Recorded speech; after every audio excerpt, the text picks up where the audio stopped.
প্রথমে আমরা দেখতে পাচ্ছি মাধবীদের বাড়িতে কলিং বেল বাজছে। মাধবীর বাবা তো বলছেন যে ওই বুঝি ছোট এলো, যাও তো মাধবী, দরজাটা খুলে দাও। মাধবী বলছে আমি দরজা খুলতে পারবো না। তখন মাধবীর বাবা বলছে আচ্ছা ঠিক আছে, আমি দেখছি, অত রাগ করে না। তখন ছোটর মা মানে ঠাম্মি বলছেন যে ওরকম ভাবে রাগ করতে নেই, তুমি আছো, তুমি থাকতে তোমার বয়স্ক বাবা গিয়ে দরজা খুলবেন? তার চেয়ে বরঞ্চ তাদের বড় বউকে বলে যে বড় বৌমা যাও তো, তুমি গিয়ে দরজাটা খুলে দাও।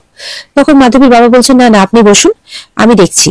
আর মাধবীকে বলছে তুমি না একজন স্কুল টিচার, তুমি এরকম করলে কিরকম ভাবে হবে, তুমি তোমার ছাত্রছাত্রীদের তাহলে কি শিক্ষা দেবে? তখন মাধবী বলে ঠিক আছে, আমি বুঝতে পেরেছি, তুমি বসো, আমি যাচ্ছি। তখন মাধবী চলে যায় দরজা খুলতে। দাদুভাই বলছেন যে আমি ছেলেটাকে ভালো করে মানুষ করতে পারিনি, যদি করতাম তাহলে এরকমটা হতো না। তখন বড়মা বলছেন যে ছোটকে এতটা মনে হয় অবিশ্বাস করাটা ঠিক নয়। মাধবী ছোটকে কদিন চেনে, আমরা তো ছোট থেকে দেখছি ওকে, আমি তো বিয়ে হওয়ার পর থেকেই ছোটকে দেখছি, কই আমি এরকমটা তো দেখিনি। তখন মাধবীর বাবা বলছেন হ্যাঁ আপনাদের কথা অবশ্যই ঠিক, কিন্তু আমার মেয়েও কিন্তু মিথ্যে কথা বলছে না। তখন বড়মা বলছেন না না, আমি সে কথা বলছি না যে মাধবী মিথ্যে কথা বলছে, কিন্তু আমার মনে হয় কোথাও একটা ভুল বোঝাবুঝি হচ্ছে। তখন মাধবীর বাবা বলছেন যে এখানে ভুল বোঝাবুঝি তো অবকাশই নেই, ছোট বলেছে ও নাকি অন্য কোনো মেয়েকে ভালোবাসে, তাই যদি হয় তো ওর সাথে আপনারা বিয়ে দিন না। এমন তো নয় যে ছোট থেকে ঠিক করা আছে যে মাধবী আর ছোটর বিয়ে হবে, আর এখানে এসে যে ছোটকে জিজ্ঞাসাবাদ করা হবে, ছোটরা তো এই কথা বলতে অস্বস্তি হতে পারে যে ও একজনকে ভালোবাসে, তাই না? এরকমই কথাবার্তা চলছে মাধবীর বাড়িতে। এদিকে গুরুজি বাকি স্টুডেন্টসদের নাচগুলো দেখে নেয়, যাদেরটা কালকে দেখেনি। রোশনি ততক্ষণ চা বানাচ্ছে ভেতরে, আর ভেতর থেকেই দেখছে। এরপরে তো রোশনি চা নিয়ে আসে। গুরুজি তো রোশনির বানানো চা খেয়ে আজকে খুব খুশি যে খুব সুন্দর বানিয়েছো আজকে। এরপরে গুরুজি বাকি স্টুডেন্টসদের নাচগুলো দেখার পর এবার প্রত্যেকের ভুলগুলো শুধরাচ্ছেন, মানে এবার নিজেও ডান্সটা করে দেখাচ্ছেন। আর রোশনাই হচ্ছে গানগুলোকে একবার পজ করছে, একবার প্লে করছে। এদিকে দেখা যাচ্ছে দরজা খুলতেই ছোটকে একদম ডাইরেক্ট বাগানে নিয়ে আসে মাধবী। আর মাধবী এতটাই রেগে আছে, একদম তিরিং তিরিং করতে করতে বাগানে চেয়ারে বসে পড়ে। ছোট বলছে কি ব্যাপার বলুন তো, আপনি ডাইরেক্ট আমাকে দরজা খুলতে একদম বাগানে নিয়ে এলেন? তখন বলে আর কি করব, রেগে। তখন ছোট বলছে সবসময় তো রেগে থাকেন কেন বলুন তো, যেন সবসময় একটা মাস্টানি মাস্টানি ভাব, এই পুরো পৃথিবীটাকে আপনি স্কুল মনে করেন আর গেস্টদেরকে আপনার ছাত্র। ছোট বলছে বুঝতে পেরেছি যে আপনার রাগ হয়েছে তাই তো। তখন মাধবী বলছে কেন রাগ হবে কেন, আপনার সাথে কি আমার রাগের সম্পর্ক নাকি? ছোট বলছে না, ওই ঘটনাটা বলার পর থেকেই তো দেখছি রেগে গেছেন। বলে কোন ঘটনা? বলে কেন, একটাই তো ঘটনা আপনাকে বলেছি, তারপর থেকেই তো দেখছি রেগে গেছেন। আমার পটুর কথা। বলে পটুটা আবার কে? বলে ওই যে পটেশ্বরী, যাকে আমি ভালোবাসি, যে আমার হৃদয়ে থাকে। বলে থাক, অনেক হয়েছে আপনার এসব কথা, আর এসব কথা বলতে যাবেন না। ছোট বলছে তাই বলছি, আপনার রাগ হয়েছে বুঝি? বলে কেন, রাগ হতে যাবে কেন, আপনি কাকে ভালোবাসেন না বাসেন তার জন্য আমার কেন রাগ হতে যাবে? ছোট বলছে ও আস্তে আস্তে, আপনার কথা তো পুরো একদম ভেতর অব্দি শোনা যাবে, ভেতরে তো গুরুজনেরা বসে আছে তাই না? এবার রাগটাকে একটু কন্ট্রোল করুন, দেখুন আপনারও তো বয়স হয়েছে, আপনি তো আর খুবই কিশোরীটা নেই তাই না? ব্যাস, মাধবী তো আরো রেগে যায় যে আপনি থামবেন এবার। ছোট তখন বলছে আমি কি করে থামি বলুন তো, তখন থেকে আমার সাথে কিন্তু ঘাট ধাক্কা দেওয়া ব্যবহার করে যাচ্ছেন। দেখুন আমি তো আর যেচে আসিনি, নেহাতেই বড় বৌদি ডাকলো তাই, নাহলে আমি পটুর সাথে দেখা করতে যাচ্ছিলাম। বড় বৌদির কথা তো আর ফেলতে পারি না, বড় বৌদি আমার গুরুজন, সেই কারণে তার ডাকে ছুটে এসেছি। মাধবী বলছে ও বড় বৌদির কথায় ছুটে এসেছেন তাই তো, বড় বৌদিকে এত ভালোবাসেন, এত শ্রদ্ধা করেন, কিন্তু তাকে নিজের এই কথাগুলো বলতে পারেননি। ওনাকে সত্যি কথা বলার সৎসাহসটুকু আপনার মধ্যে নেই তাই তো, অপদার্থ লোক একটা। ছোট বলছে হ্যাঁ, সে আপনি আমাকে অপদার্থ বলতেই পারেন, কারণ আমি হয়তো কাজটা ওরকমই করেছি আপনার কাছে, কিন্তু হ্যাঁ আমি তো আপনার একটা বড় সড়ো মানে বিপদ থেকে রক্ষা করেছি আপনাকে। বলে কি কি বলছেন আপনি? বলে হ্যাঁ, দেখুন আমার মতো ছেলেকে বিয়ে করে শুধু শুধু নিজের জীবনটাকে নষ্ট করবেন, সারা জীবন অশান্তি করে কাটাবেন, তার চাইতে ভালো ভাগ্যিস পটু ছিল, তার জন্য আমি আপনাকে ছাড়তে পেরেছি। মাধবী তো রেগে যায়, বলছে যে আপনার সাথে আমার কদিনের আলাপ যে আপনি আমাকে গিয়ে ইয়ের কথাগুলো বলে এলেন? তখন ছোট বলছে আসলে আপনার সাথে একটা ইয়ের কথাবার্তা চলছিল তো, তাই জন্য আপনাকে গিয়ে বলে আসতে পেরেছি। তখন মাধবী বলছে আপনার সাথে আমার কদিনের আলাপ? হ্যাঁ কদিনের আলাপ, সাধারণ মানুষই চাঁদে হাত দিতে যাচ্ছে। ছোট বলছে আপনি কি বলতে চাইছেন, আপনি চাঁদ আর আমি সাধারণ মানুষ? ছি ছি ছি, এইভাবে মানুষকে কখনো ছোট করতে আছে? আমার পটু না কখনো ছোট করে না মানুষকে।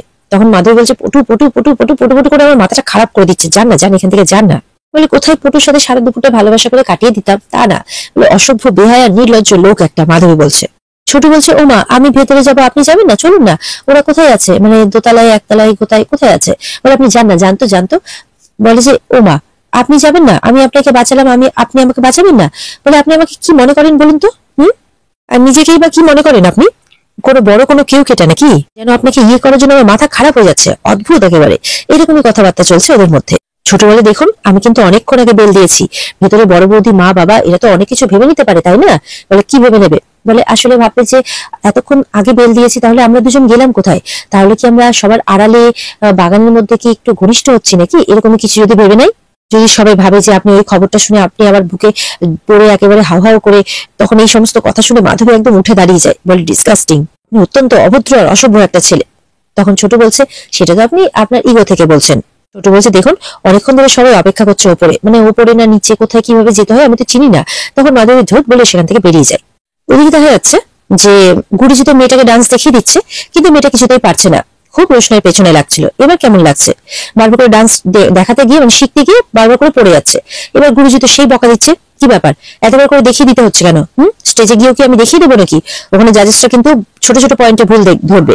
তোমরা কি এখানে মানে ডান্স ফর্ম গুলো ঠিক মতো কেউ শিখে আসোনি নাকি? সেমি ক্লাসিক্যাল গুলো কেউ? এতবার করে আমি দেখিয়ে দিতে পারবো না, দেখিয়ে দিচ্ছি, এবার ভালো করে মন দিয়ে ফলো করো। তখন দেখা যাচ্ছে মানে গুরুজি যখন ডান্স ফর্ম গুলো দেখিয়ে দিচ্ছে, তখন কিন্তু রোশনাইয়েরও হাত এদিক ওদিক করে উঠে যাচ্ছে। আর এই ব্যাপারটা কিন্তু উজ্জ্বল বলে ছেলেটি লক্ষ্য করে। এবারে বলছে, কি ব্যাপার, তুমি ডান্স জানো নাকি? তখন গুরুজি অবাক হয়, বলে যে তাই, তুমি ডান্স জানো? আর আরেকজন মেয়ে বলছে যে এখন কি তোমার সাথে আমাদেরকে ডান্স করতে হবে নাকি এক জায়গাতে? তখন রোশনাই বলছে, না না, আমি নাচতে টাচতে জানি না। তখন উজ্জ্বল বলছে, আমি দেখেছি গুরুজি, ও একদম মুদ্রাগুলো একদম ঠিকঠাক ভাবে করছিল। আর এদিকে দেখা যাচ্ছে যে মাধবী তো ঘরের ভেতর চলে আসে, ছোট আসে, এসে সবাইকে প্রণাম করছে। ছোটুকে দেখে তো এবার তার বাবা মা জিজ্ঞাসা করছে, কি ব্যাপার ছোট, অনেকক্ষণ আগে কলিং বেল বেজেছে, কোথায় ছিল এতক্ষণ? ঠাম্মি বড় বৌদি সবাই জিজ্ঞাসা করছে। ছোট বলে, আমি জানি না, ওনাকে জিজ্ঞাসা করুন। বলে, কি মাধবী, কি ব্যাপার? বলে, আমি কিছু জানি না, আমি ভুলে গেছি। বলে, ভুলে গেছেন? আপনি তো আমাকে ডেকে নিয়ে গেলেন, আপনি ভুলে গেলেন? তখন বলছে, আচ্ছা থাকো সব কথা। ছোট, তুমি মাধবী স্কুলে গেছিলে? বলে, সে তো 2-3 দিন পর পরই যায়, নাহলে তো ওনারই মনটা ভাল লাগে না। মানে উনি ফোন করেন, মানে উনি নয়, মানে ওনার গার্ডকে দিয়ে ফোন করেন আর কি। আর উনি বলেন যে ইনি নাকি আমাকে না দেখতে পেলে ছটপট করেন, ভালো লাগে না ওনার মন, তাই জন্য তো আমি যাই। এইসব কথা শুনে তো বাড়ির লোক অবাক হয়ে যায়। তখন মাধবী বলছে, এসব কি বলে যাচ্ছেন আপনি যাতা? বলে, হ্যাঁ, আপনার গাড়ি তো ফোন করে বলে, তার মানে আপনার গাড়ির মধ্যে কোনো দোষ আছে, যে খুব দুষ্টু আর কি, এরকম কথাবার্তা বলে যে আপনি নাকি থাকতে পারেন না, তাই তো আমি 2-3 দিন অন্তর অন্তর ছুটে ছুটে যাই। তখন বলে, এসব কি হচ্ছে? মাধবী বলে, আমি এসব কখনো বলিনি বাবা, এসব উনি কি বলে যাচ্ছেন? তখন ছোট বাবা বলছে, আচ্ছা থাকো সব কথা। ছোট, তুমি মাধবী স্কুলে গিয়ে কি বলেছো, তুমি অন্য কাউকে ভালোবাসো? ছোট বলছে, হ্যাঁ বাবা, আমি বলেছি। আর এদিকে গুরুজি এবার রোশনাইকে ডাকছে। গুরুজি রোশনাইকে বলছে, একদম সত্যি কথা বলো, ও যেগুলো বলছে কি ঠিক বলছে? রোশনাই বলছে, আমি নাচতে জানি না গুরুজি। বলে, দেখো আমাকে সত্যি কথা বলো, না হলে তুমি এরকম ভাবে মুদ্রাগুলো ঠিকঠাক করলে কেন? চলো আমাকে একটা নাচ করে দেখাও। তুমি যদি নাচতে নাও পারো, আমার মনে হয় তুমি নাচ খুব ভালোবাসো, চলো ডান্স করে দেখাও। এবার গুরুজি গান প্লে করে আর রোশনাই এবার ডান্স করে দেখায়। রোশনাই ডান্স দেখে তো গুরুজি একদম অবাক, একদম হতবাক, সবাই মিলে হাততালি দেয়, তুমি এত সুন্দর ডান্স করতে পারো। ওদিকে ছোটকে ওর মা বলছে, তুমি এইভাবে আমাদেরকে ঠকালে, এইভাবে আমাদেরকে ছোট করলে। ছোটর মা বাবা দুজনেই বারিন ঠাকুরের কাছে, মানে বারিন কাকুর কাছে ক্ষমা চাইছে আর কি, বারিনের কাছে, আমাকে ক্ষমা করে দাও ঠাকুরপো, আমরা জানতাম না যে আমরা আমাদের ছেলেকে মানুষ করতে পারিনি, তবে ওই মেয়েকে আমরা কোনোদিনই মেনে নেব না। কি নাম তার? বড় বৌদি জিজ্ঞাসা করে। বলে, লক্ষ্মী। তখন মাধবী বলছে, এই যে বলেন পটু, বলে পটেশ্বরী তো আমি ভালোবেসে ডাকি, ওর নাম লক্ষ্মী। বড় বৌদি বলছে, মানে বড় মা, যে লক্ষ্মী সরস্বতী যেই হোক না কেন, আমাদের পরিবার কিন্তু ওকে কখনো মেনে নেবে না, এটা তুমি ভালো করে জানো ছোট। এরপরে মাধবীর কাছে ক্ষমা চাইছে ছোটর বাবা মা। তখন বড় বৌদি বলছে, ছি ছি ছোট, তোমার জন্য আজকে বাবা মাকে কতটা ছোট হতে হচ্ছে, তাও তুমি চুপ করে আছো, কোনো কিছু বলবে না? তুমি এরকম একটা কাজ করলে? ছোট কিন্তু চুপ করে দাঁড়িয়ে আছে। এমনকি ছোটর বাবা মা এটাও বলে দেয় যে ছোটর সাথে তারা আর কখনো কোনো সম্পর্কই রাখবে না। আর এদিকে গুরুজি বলছেন, আউটস্ট্যান্ডিং, অসাধারণ ট্যালেন্ট তোমার মধ্যে। কার কাছে ডান্স শিখেছো তুমি? কে তোমার গুরুজি? বলে, কারো কাছে না গুরুজি, আমার মা একজন ডান্সার ছিলেন, ওনার কাছে দেখে দেখে শিখেছি। এরপর গুরুজি রোশনাইকে বলছে যে, রোশনাই তোমার সাথে আমার কথা আছে। তখন বলছে, আচ্ছা গুরুজি। আর এটা শুনে কিন্তু বাকি স্টুডেন্টসরা, যারা খারাপের দলে, তারা পছন্দ করছে না। আর এখানে আজকের পর্ব শেষ হয়ে যায়। পরের দিন আমাদের দেখার যে গুরুজি রোশনাইয়ের সাথে কি কথা আছে। গুরুজি রোশনাইকে কি নতুন কিছু অফার করবেন? রোশনাই কি নাচ দেখিয়ে সত্যি গুরুজিকে মুগ্ধ করতে পেরেছেন? সে তো অবশ্যই পেরেছেন।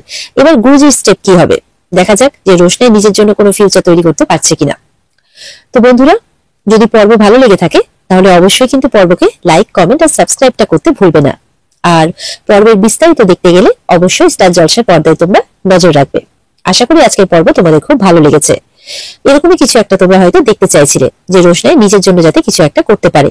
হয়তো এটা তারই সূত্রপাত। দেখা হচ্ছে আগামীকালকে নতুন পর্বের রিভিউ নিয়ে। ততক্ষণ সবাই ভালো থাকবে।